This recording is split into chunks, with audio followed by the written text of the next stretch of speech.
Scentland, the land of scent.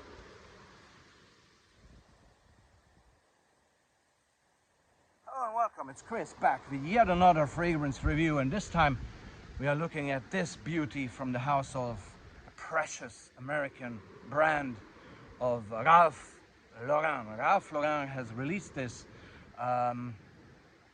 in 2022, I think it was. And Carlos Benheim and Monsieur Gorin are responsible for, or are signing this fragrance as parfumeurs, okay? And it's obviously a flanker of the very popular Polo Blue line, okay? There's some great fragrances, including the original Polo Blue. There's Deep Blue, there's Eau de Parfum, and this is the Polo Blue Parfum version, okay? So it's not Eau de Parfum, it's Parfum. Okay? It's important to highlight that because it's a different member, it's a different, yet another flanker of the Polo Blue line. Now, what do we get here really? And the location in this video, as usual, but even more important as usual this time, and I'm going to tell you why. Because you would think, okay, it's a blue fragrance, a Polo Blue Parfum, okay, it's yet another enhanced sort of version of the Polo Blue DNA. And partially, yes, it has this distinct DNA freshness of Polo Blue.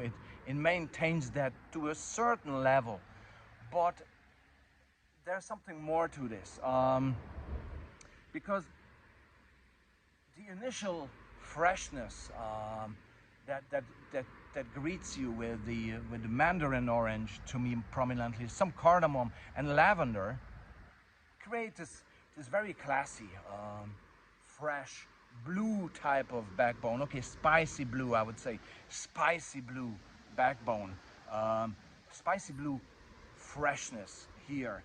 But after that, there's, according to the description, there's some jasmine in here, which I don't really get. But then it starts to get interesting because there is a combination of sage, vetiver, oak, olibanum, and patchouli that together create a very, very distinct and special smell towards the mid and the dry down of this fragrance. And at the end of the video, I'm going to actually pinpoint you towards what it smells like to me, okay? But before we get there, I have to emphasize that this fragrance, it's a parfum, okay? It doesn't really push that much. It's to my nose, the performance in terms of sillage and projection could actually be better.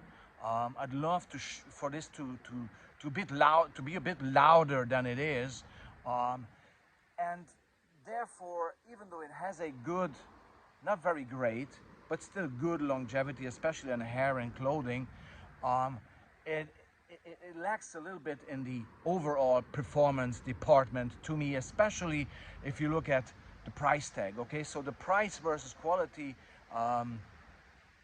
is not optimal in a way that, you know, it could perform better.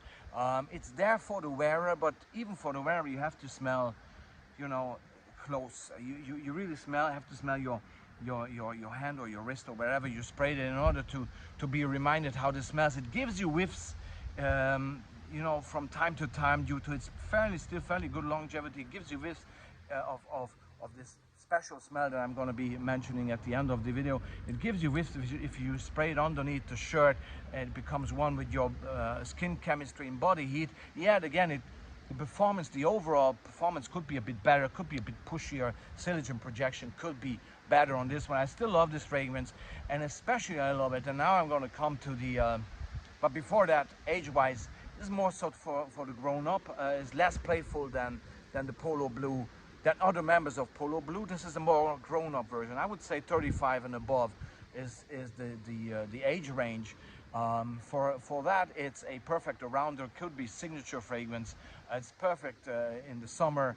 It's perfect in evenings and daytime, and it's very versatile as well. But for the you're a more mature gentleman, I would really say, and you have to have a certain dress code in order to match with the aura and the vibe and the class of this fragrance, because it smells blue, it smells green, it smells earthy, it smells classy, it smells, I think, very much American somehow, and very much Ralph Lauren, so it's very true to the DNA of the brand. So last but not least, I love this fragrance mostly because it does remind me of a smell, one of my favorite smells of all time.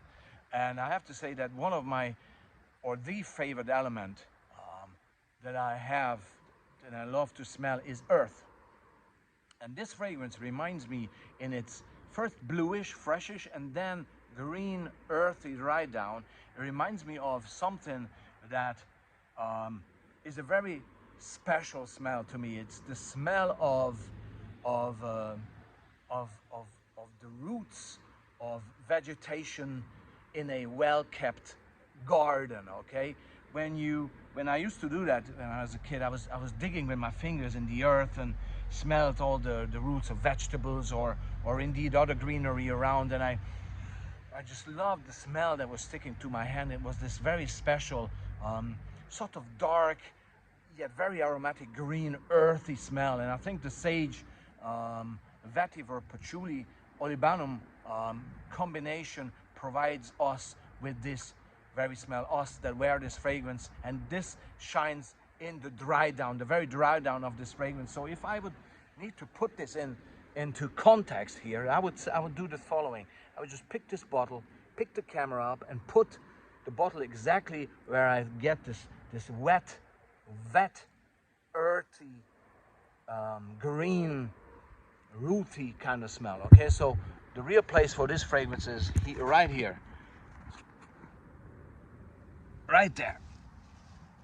So to me, that is where Polo Blue Parfum really belongs to. This is the smell that I get with the earth, with the vegetation, with the roots. This is the perfect scenario for that. Okay, so thanks very much. This was Chris from Scentland, and indeed I'm gonna be back with more. Bye bye.